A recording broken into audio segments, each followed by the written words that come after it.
ሰላም እንዴናችሁ ውድ የማንዩናይትድ ኢትዮ ፋንስ ተከታታዮች በያላችሁበት ሰላማችሁ ይብዛ። በርካታ ስፖርታዊ መረጃዎችን ወደ እናንተ ይዘን መጣን። እስከ ፕሮግራማችን መጠናቂያ ድረስ አብራችሁን ቆዩ።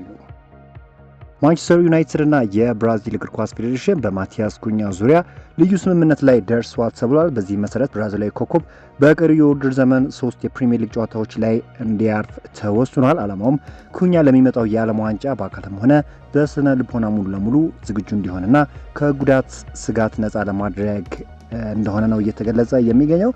የተጫዋች እንግዲህ ከዚህ በኋላ በሚደረጉ ጨዋታዎች ላይ የመሳተፍ እድሉ እንግዲህ ጠባብ እንደሆነ ታማኝ የሚባሉ ዜናተሮች እየጠቀሱት ይገኛሉ። በተለይም ይሄ ተጫዋች ከቢግ ሲክስ ከሚባሉ ክለቦች ጋር ጥሩ የሚባል እንቅስቃሴ ማሳየት ችሎ ነበርና የእሱ አለመሰለፍ በራሱ ኢምፓክት ቢኖሩም ነገር ግን ማንቸስተር ዩናይትድ የሻምፒዮንስ ሊግ ተሳትፎን አረጋግጧልና ይህን ያህል ኢምፓክት ይኖራል ተብሎ አይጠበቅም። ከዚህ በኋላ ባሉ ጨዋታዎችም ላይ ለታዳጊ ተጫዋቾች እድል ይሰጣል ተብሎ ይጠበቃል። ከዚህ በፊት እንግዲህ የቋሚነት እድል ያላገኙ ተጫዋቾች ከዚህ በኋላ ባሉ ጨዋታዎች ላይ እድል ያገኛሉ ተብሎም ይጠበቃል።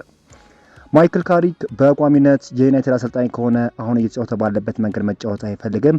አሁን ካሪክ የሚጫወትበት መንገድ በሚድልስብሮ የምናውቀው አይነት አይደለምና ካሪክ አሁን እየመረጠው ተጫዋቾች ደስተኛ የሚሆኑበትና ቡድኑ ማሸነፍ የሚችልበት መንገድ ነው። በእርግጥ አሁን ያለው መንገድ የተጫዋቾቹን የአሸናፊነት መንገድ መልሷል። በራስ መተማመናቸውን አጎልብቷል። በተለይም የኮቢ ሜኖን፣ የቤንያሚን ሼሽኮን እንዲሁም ሌሎችንም። በቀጣይ ግን አሰልጣኙ የራሱን ተጫዋቾች ይፈልጋል። ተለዋጭ ቡድን ሙሉ 90 ደቂቃ ሙሉ ፕሬስ ማድረግ የሚፈልግ የሚያምር ፍሰትና የራሱ አይደንቲቲ ያለው ቡድን እንደሚሰራ ምንም ጥርጥር የለውምና ማንቸስተር ዩናይትድ ለዚህ ቁርጠኛ ሆኖ ድጋፉን ያሳየዋል ብዬ አስባለሁ።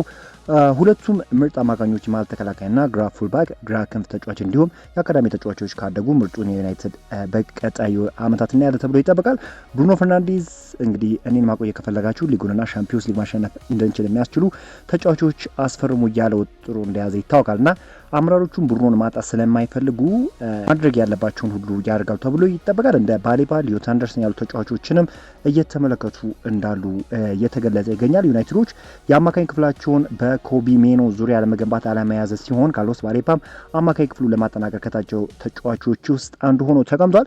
ማንቸስተር ዩናይትድ ተጫዋቹን መከታተሉን የቀጠለ ሲሆን የእሱን ብቃትና ችሎታ ለቡድኑ ተስማሚ ነው ብሎም እንደሚያምን ነው እየተነገረ የሚገኘው።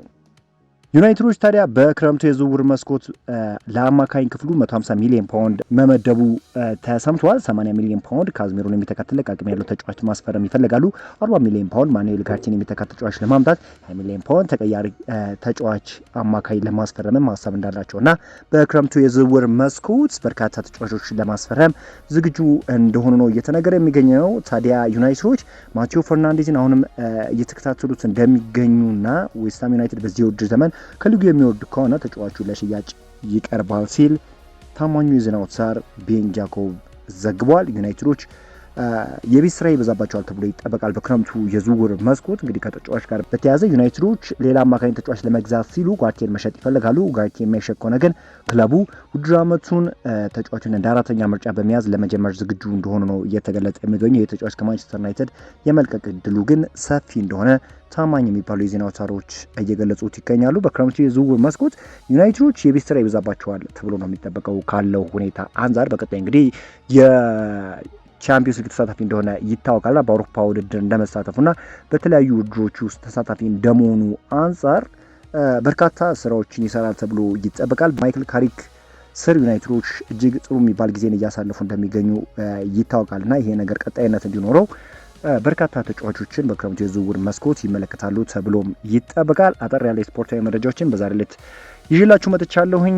ሌሎች ስፖርታዊ መረጃዎችን በሚቀጥሉት ቀናት የማቀርብላችሁ ይሆናል። አብራችሁን ስለቆያችሁ ከልብ አመሰግናለሁ።